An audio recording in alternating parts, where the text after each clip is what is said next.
तो हेलो दोस्तों, आपका स्वागत है आपके प्यारे से यूट्यूब चैनल ऑनलाइन स्टडी साथी पर।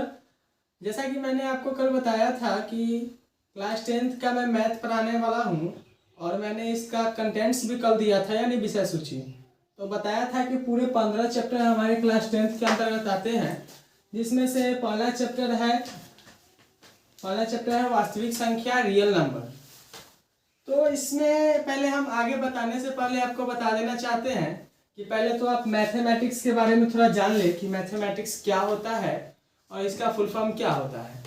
तो देखो, मैथमेटिक्स जो है, मैथमेटिक्स का शॉर्ट फॉर्म जो होता है मैथ्स होता है। मैथमेटिक्स का शॉर्ट फॉर्म मैथ्स होता है। इसमें एम का मतलब होता है माइंड। एम का मतलब माइंड, ए का मतलब होता है एरियंट, टी का मतलब टाइम, एच का मतलब हेल्प, एस का मतलब स्टडी। हिंदी में भी लिख देते हैं। माइंड का मतलब दिमाग,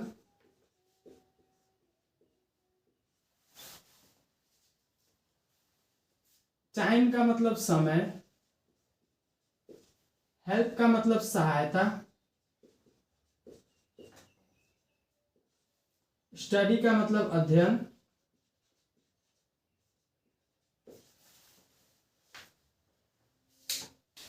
और एरियंट का हिंदी होता है प्रेम।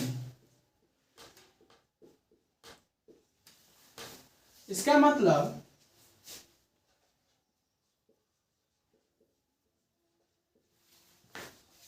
गणित वह विषय है, गणित वह विषय है जिसमें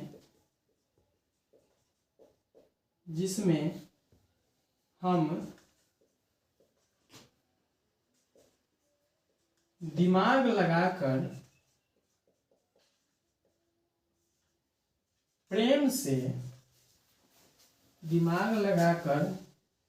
प्रेम से समय के साथ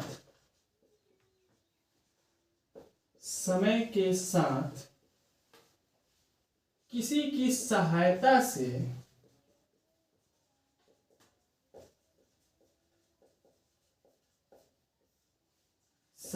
से अध्ययन करते हैं।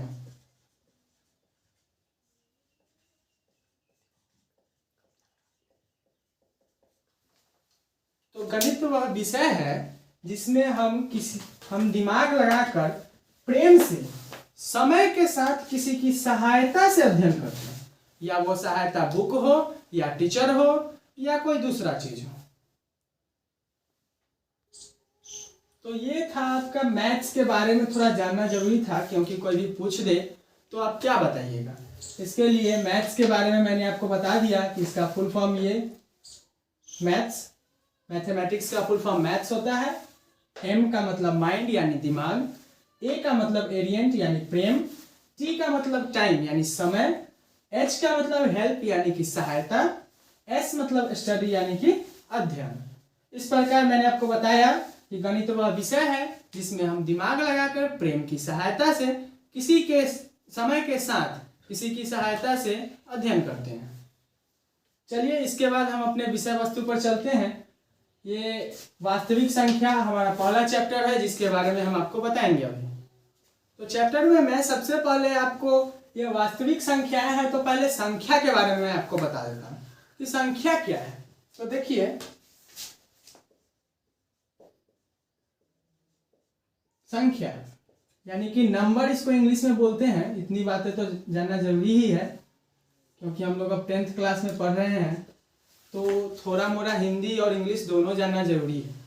क्योंकि बिहार बोर्ड में जब क्वेश्चंस आते हैं तो उसमें हिंदी में भी और इंग्लिश में भी, दोनों मीडियम में क्वेश्चंस रहते हैं, इसलिए थोड़ा मोड़ा आपको इंग्लिश जानना भी जरूरी है। चलिए, मैं बता देता हूं कि संख्याएं क्या है।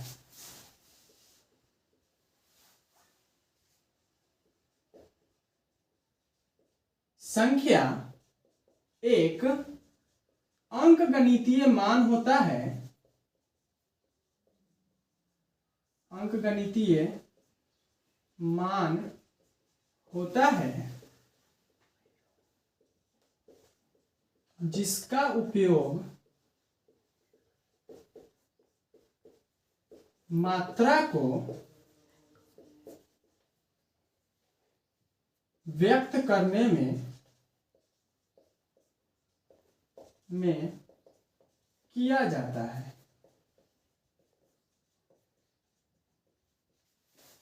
यानी कि संख्या एक अंकगणितीय मान है, ये अंक के रूप में होता है जो किसी चीज की मात्रा को दर्शाता है।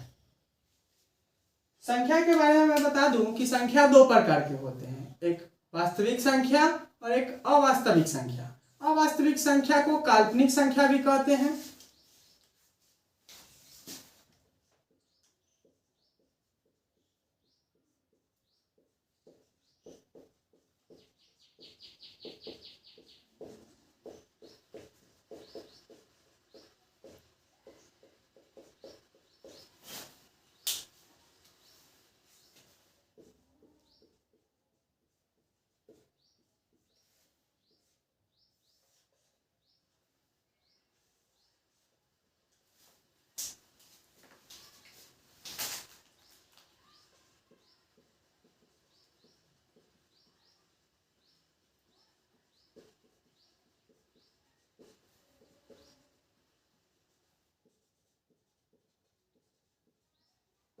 पहला है वास्तविक संख्या, दूसरा है अवास्तविक संख्या।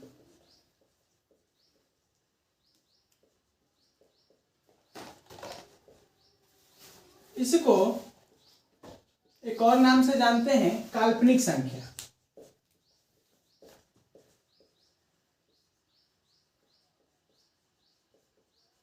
इसका इंग्लिश होता है इमेजिनरी नंबर।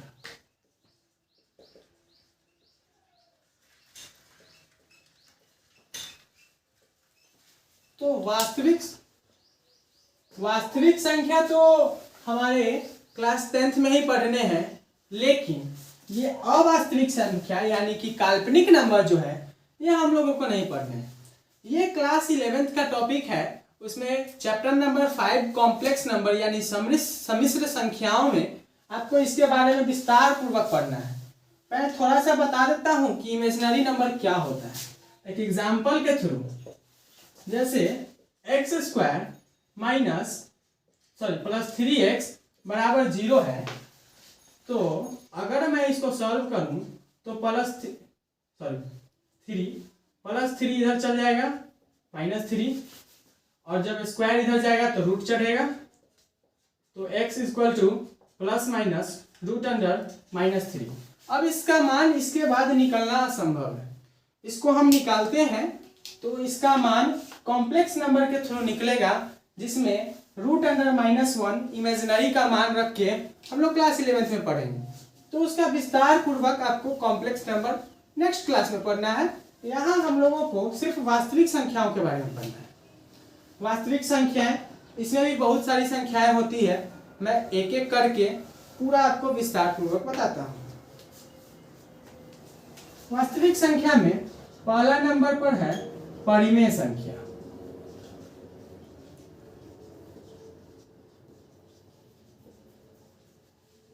इसको बोलते हैं रेशनल नंबर।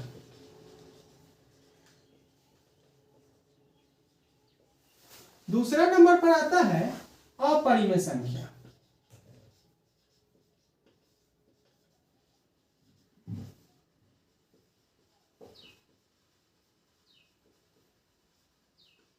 इसको इंग्लिश में बोलते हैं इरेशनल नंबर।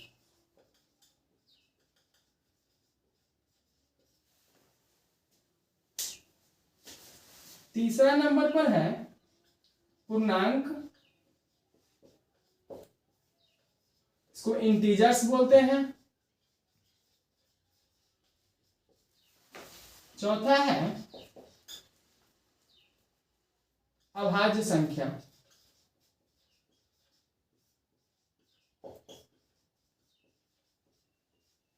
इसको बोलते हैं प्राइम नंबर।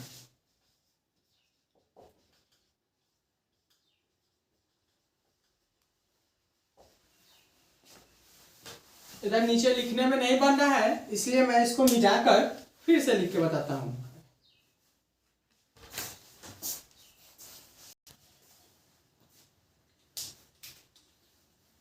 तो वास्तविक संख्याओं के अंतर्गत वही 8, 9, 10 नंबर्स आते हैं। मैं सबके बारे में आपको विस्तार पूर्वक बता देता हूं, क्योंकि संख्याओं के बारे में आपका जानना बहुत जरूरी है। बहुत सारे लोग होते हैं, बहुत सारे बच्चे होते हैं जो कि बड़े क्लास में, ऊंचे क्लास में चले जाते हैं, लेकिन उनको संख्याओं के बारे में पूर्णतः ज्ञान नहीं होता है। संख्याओं के बारे में जानना बहुत जरूरी है, क्योंकि आप मैथ्स पढ़ रहे हैं, हर जगह आपको संख्याओं के बारे में पूछा ही जाएगा या कहीं ना कहीं जरूरी पड़ जाएगा। इसलिए संख्याओं के बारे में विस्तार पूर्वक जानना जरूरी है। ये आपका बेसिक है, तो बेसिक में ये सारी बातें मैं बता देता हूं, जिससे आपको कभी दिक्कत ना हो। पहला नंबर में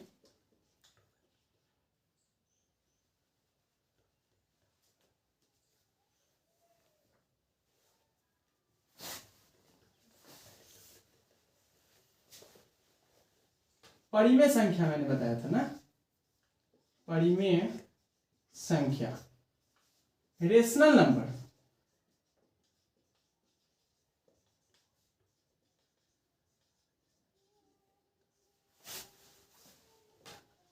इसके बारे में मैं विस्तार से बताते चलता हूं, सभी संख्याओं के बारे में।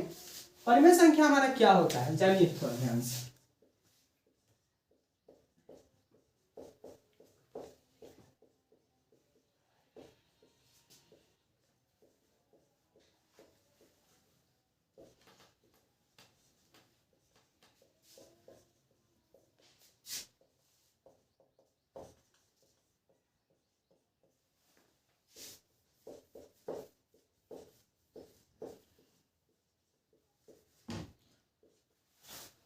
तो वैसी संख्या जिसे P बटा Q के रूप में लिखा जा सकता है, उसे परिमेय संख्या कहते हैं। उसे परिमेय संख्या कहते हैं।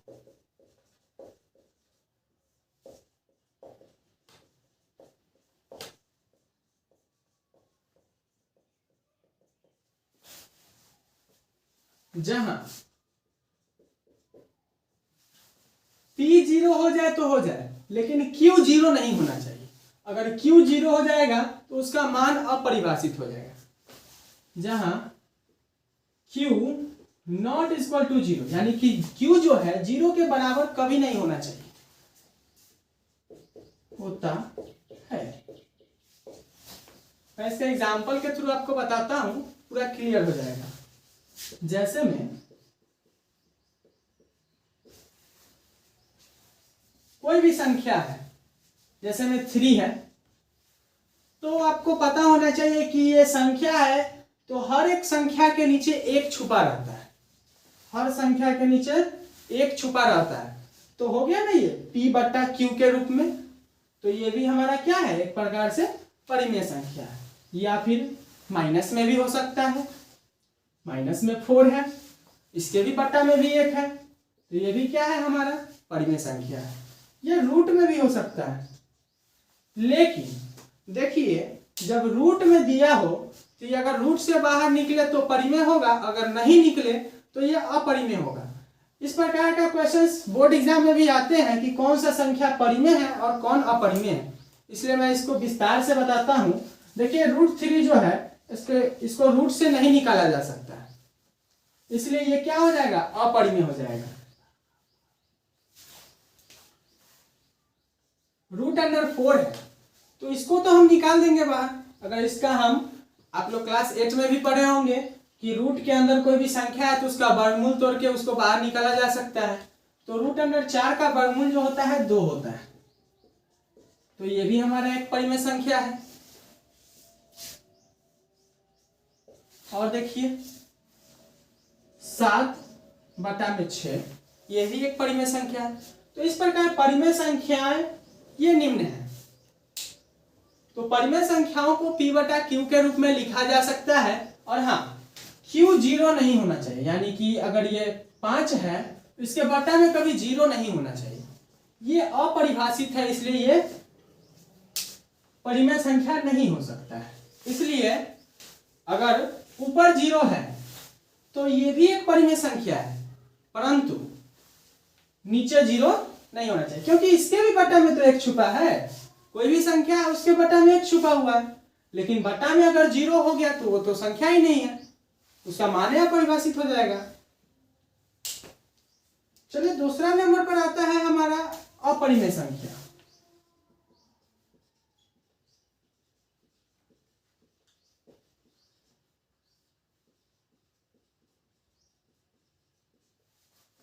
इसको इरेशनल नंबर बोलते हैं।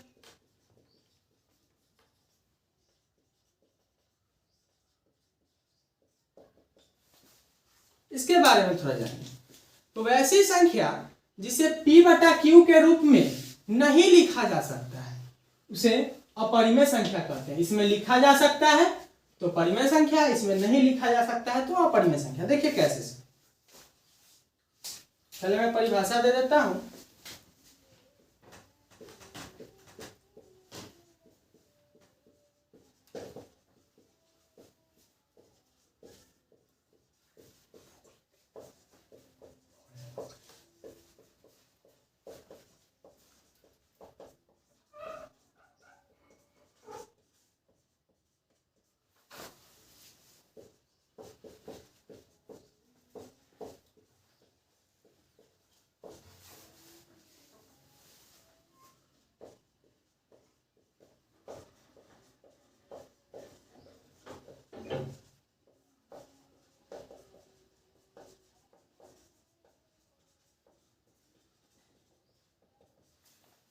हाँ, तो वैसी संख्या जिसे p बटा q के रूप में नहीं लिखा जा सकता है उसे अपरिमेय संख्या कहते हैं।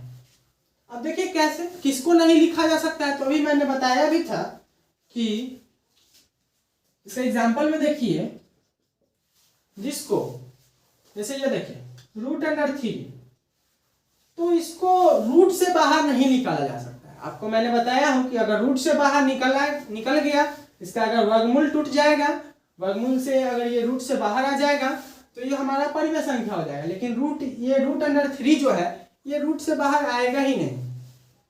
√5, √7 ये सब हमारा अपरिमेय संख्या होगा। इटिसेट्रा, यानी कि ऐसे बहुत सारी संख्याएं हैं जो अपरिमेय है। तो इस प्रकार के जो संख्याएं होंगे उन्हें अपरिमेय संख्या कहते हैं। बस इतना ध्यान रखना है कि जिसको p बटा q के रूप में लिख दिए वो परिमेय, और जो नहीं लिखा जा सकता है वो अपरिमेय होता है। चलिए हम तीसरे नंबर पर चलते हैं। तीसरा नंबर संख्या है प्राकृत संख्या। प्राकृत संख्या, इसको इंग्लिश में बोलते हैं नेचुरल नंबर।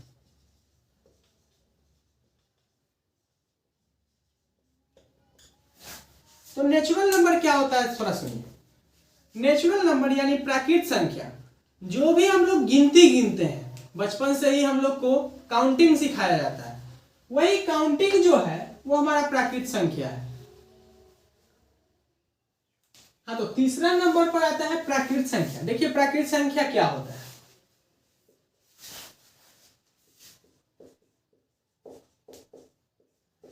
गिनती की संख्या को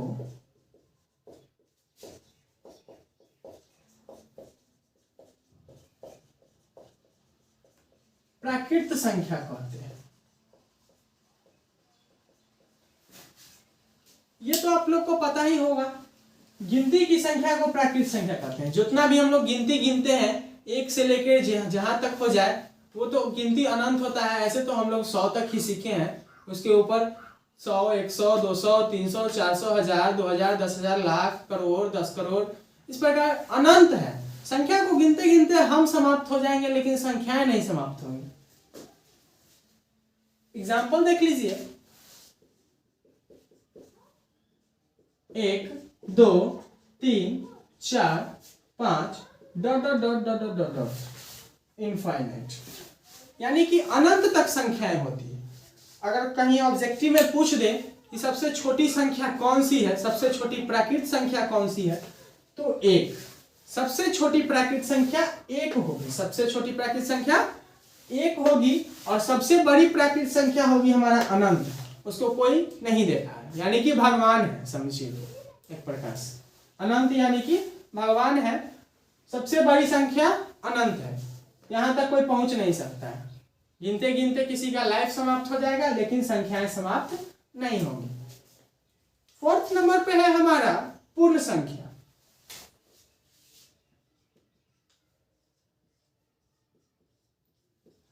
पूर्ण संख्या इसको बोलते हैं होल नंबर।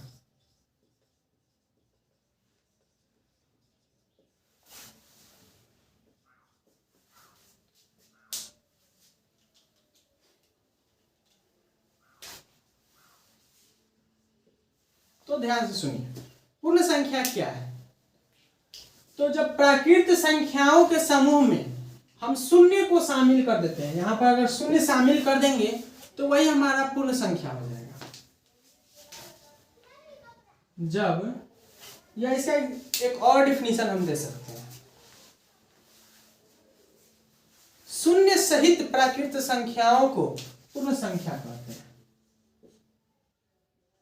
शून्य सहित प्राकृत संख्याओं को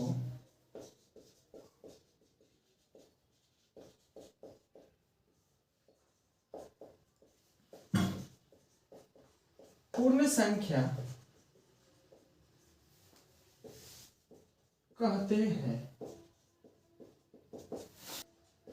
इसे कैपिटल W से सूचित करते हैं।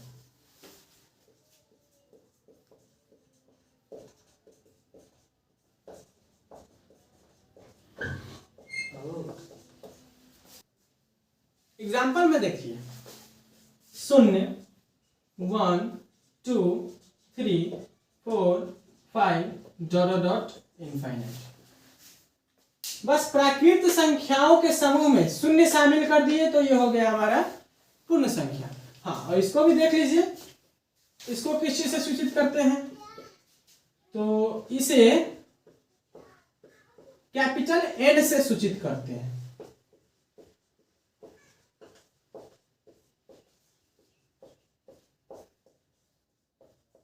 लाइन छूट गया था, मैं आपको बता दिया हूं। तो सम संख्या,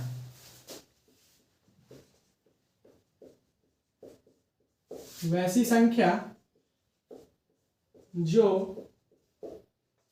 2 यानी कि 2 से पूर्णतः यानी पूरी तरह विभाजित हो उसे सम संख्या कहते हैं।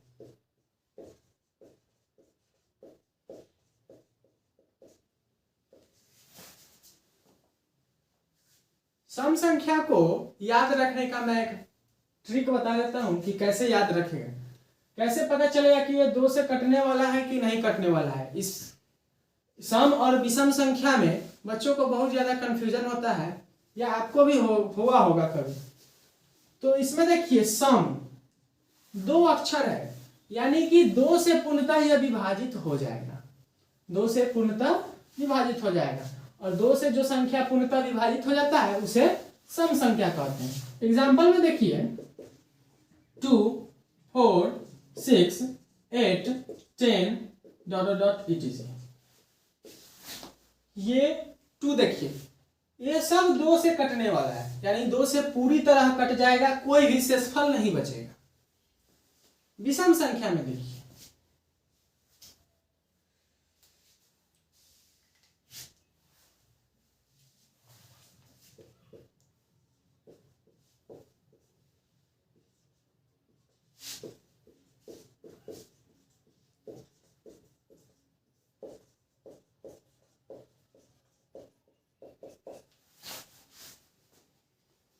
इसे 2n से सूचित करते हैं। ये एग्जाम में पूछा जा चुका भी है कि सम संख्या को किस चीज से सूचित करते हैं।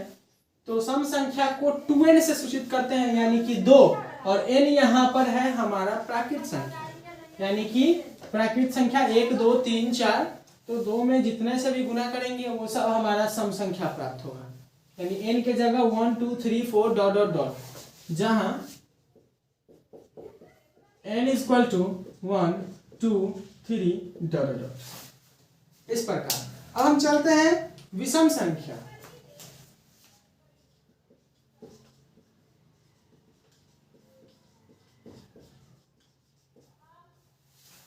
इसको इंग्लिश में बोलते हैं ऑड नंबर।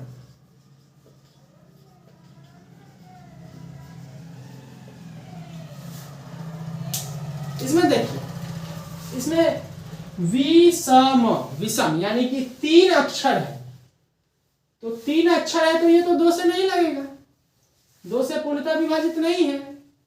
तो ऐसी संख्या जो 2 से पूर्णतः विभाजित नहीं हो उसे विषम संख्या कहते हैं।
इसे 2n-1 से सूचित करते हैं। तो वैसी संख्या जिसे 2 से पूर्णतः विभाजित नहीं किया जा सकता है उसे विषम संख्या कहते हैं। इसे 2n-1 से सूचित करते हैं। एग्जाम्पल में देखिए 1 3 5 7 9 डॉट डॉट डॉट etc, यानी कि 1 3 5 7 9, इसमें से कोई भी संख्या देखिए जिसको 2 से पूरी तरह में विभाजित नहीं कर सकते, या कोई भी नहीं कर सकता। 2 से ये विभाजित नहीं होगा, कटेगा तो दशमलव में तो आ जाएगा, लेकिन पूरी तरह तो नहीं कटेगा। शेषफल कुछ ना कुछ बच जाएगा, यानी कि पूर्ण संख्या के रूप में कटना चाहिए। शेषफल, इसका जो भागफल आएगा वो हमेशा पूर्ण संख्या होना चाहिए, यानी कि पूरा पूरा नंबर। 7वां नंबर पर है अभाज्य संख्या। अभाज्य संख्या, इसको इंग्लिश में बोलते हैं प्राइम नंबर।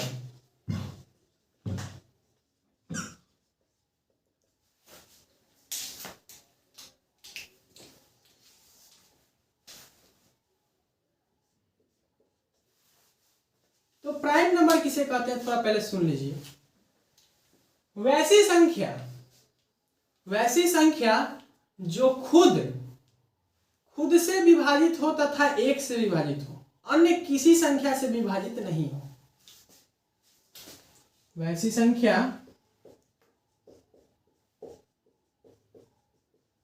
जो 1 तथा स्वयं के अलावा अन्य किसी संख्या से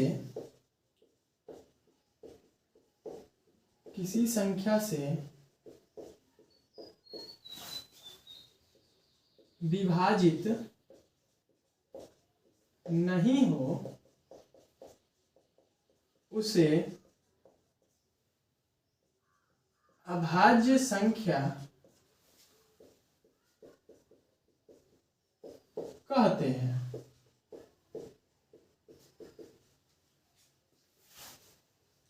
जैसे में तो जो संख्या खुद से कटे और 1 से कटे और दूसरा किसी संख्या से नहीं कटे, नहीं विभाजित हो, उसे ही हम अभाज्य संख्या कहते हैं। इस टॉपिक से भी प्रश्न एग्जाम में आते हैं, तो आप लोग थोड़ा ध्यान से देखिएगा। एग्जाम्पल, अभाज्य संख्या जैसे में दो। ये देखिए, दो जो है, दो खुद से तो कटेगा ही कटेगा और एक से कटेगा। क्या इसके अलावा किसी दूसरे संख्या से कटेगा? नहीं। दो जो है एक और स्वयं के अलावा दूसरे किसी संख्या से नहीं कटेगा, इसलिए ये हमारा सबसे छोटा अभाज्य संख्या होता है।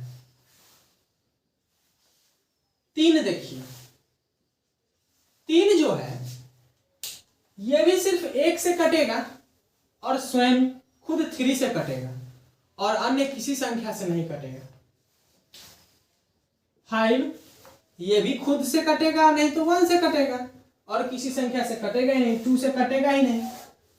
2 से अगर इसको विभाजित करेंगे तो शेषफल बच जाएगा। 7 ये भी नहीं कटेगा किसी संख्या से। 11 ये भी किसी संख्या से विभाजित नहीं होगा, खुद से होगा नहीं तो 1 से होगा। 13 17 19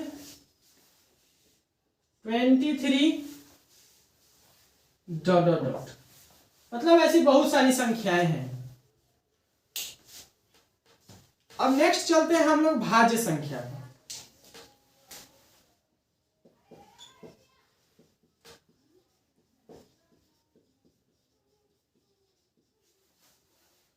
इसको इंग्लिश में बोलते हैं कंपोजिट नंबर।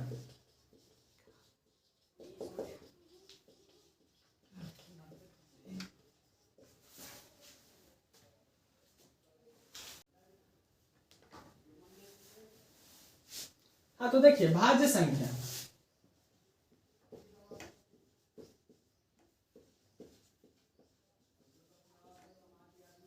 वैसी संख्या जो एक तथा स्वयं के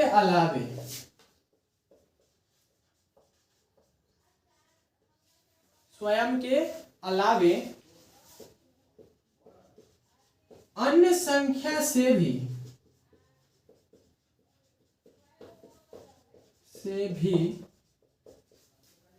विभाजित हो,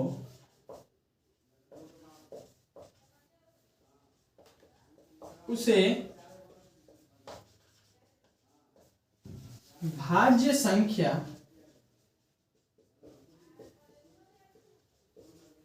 कहते हैं। फिर से देखिएगा, वैसी संख्या जो एक से तो सब संख्या कटता है। हर संख्या, दुनिया की हर एक संख्या एक से पूर्णतः विभाजित होती है, तथा स्वयं के अलावे और जो भी संख्या है, दुनिया की सारी संख्या खुद से अवश्य कटेगी। लेकिन अन्य संख्याओं से कुछ ही संख्या कटते हैं। जैसे देखिए, वैसी संख्या जो एक से तथा स्वयं के अलावे अन्य संख्याओं से भी विभाजित हो, उसे भाज्य संख्या कहते हैं। जैसे एग्जांपल में देखिए,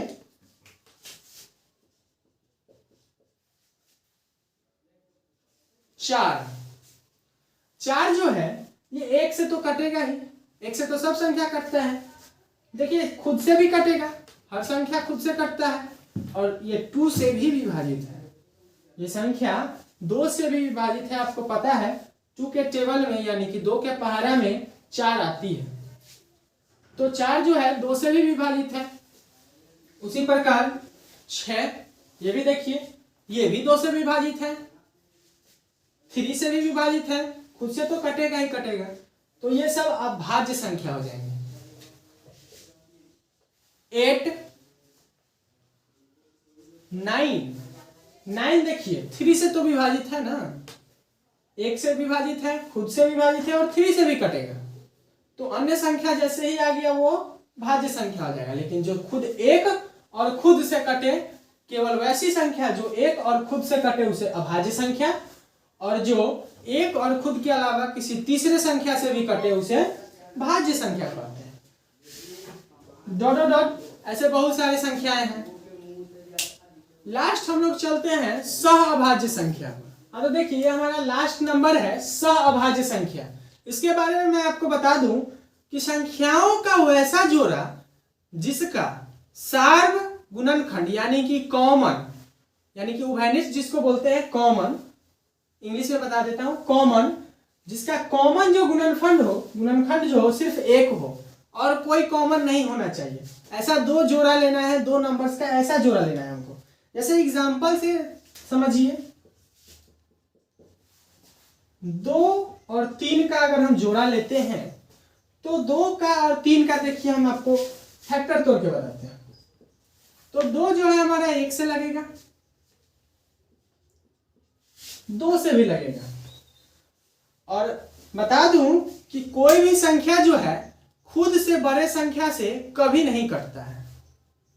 ये बात ध्यान में रखिएगा कि अगर कोई भी संख्या अगर 5 है तो 5 से बड़ा कोई भी संख्या है 6, 7, 8, 9 डॉट डॉट डॉट इनफाइनाइट, किसी संख्या से भी नहीं कटेगा। वो जब कटेगा तो 5 से कम वाले संख्या से ही कटेगा, नहीं तो खुद से कटेगा। तो इससे तो आगे हमको देखना ही नहीं है, बस 1 और 2 तक ही। 3 का देखिए, 3 का ये भी 1 से कटने वाला है और 3 से कटने वाला है और किसी संख्या से विभाजित नहीं है। तो इन दोनों के देखिए जब हम फैक्टर निकाले हैं तो ये दोनों में जो है एक हमारा कॉमन आया है, एक कॉमन आया है। तो इसका कॉमन जो हो जाएगा वो हमारा 1। तो यही तो है सहअभाज्य संख्या, को प्राइम नंबर, वैसी संख्याओं का जोड़ा जिनका सार्व गुणनखंड सिर्फ 1 हो, 1 के अलावे कुछ नहीं हो, उसे सहअभाज्य संख्या कहते हैं। और भी एग्जाम्पल इसका है, जैसे में 4, 5, 5, 6 इटिसेट्रा और भी बहुत सारे भी देखिए। तो इस जोड़े में भी देखिए 4 का अगर हम निकालते हैं फैक्टर तो ये भी 1 से लगने वाला है, 2 से लगने वाला है और 4 से। इन सभी संख्याओं से यह पूर्णतः विभाजित हो जाएगा। 5 का देखिए, ये भी 1 से कट जाएगा और 5 से कटेगा। और इससे आगे की संख्याओं से हमें नहीं लगाना है क्योंकि कोई भी संख्या खुद से बड़े संख्या से नहीं कटती है। और इसमें भी देखिए, इसका भी अंतर जो है कॉमन है दोनों में, तो कॉमन इसमें भी क्या आया है, 1। तो इस प्रकार जो भी जोड़ा, जिसका जो भी संख्याओं का वैसा जोड़ा जिसका जो सार्व गुणनखंड जो है वो 1 आए, सार्व गुणनखंड 1 आए, तो उसे सहअभाज्य संख्या कहते हैं। इस प्रकार आज का क्लास समाप्त होता है। आपको मैंने सभी नंबर्स के बारे में जानकारी दे दी है। फिर नेक्स्ट वीडियो में मैं आपको बताऊंगा आगे के इसके टॉपिक्स के बारे में, यूक्लिड विभाजन प्रमेयिका, यूक्लिड विभाजन एल्गोरिथ्म, इन सभी के बारे में मैं आपको बताऊंगा आगे के क्लासेस में। ये नंबर्स के बारे में आपका जानना बहुत जरूरी था। ये आपके बोर्ड एग्जाम में भी इसमें से प्रश्न आएंगे और ऐसे भी आपको बहुत नॉलेज की बात है। तो धन्यवाद। आज का क्लास यहीं पर समाप्त होता है।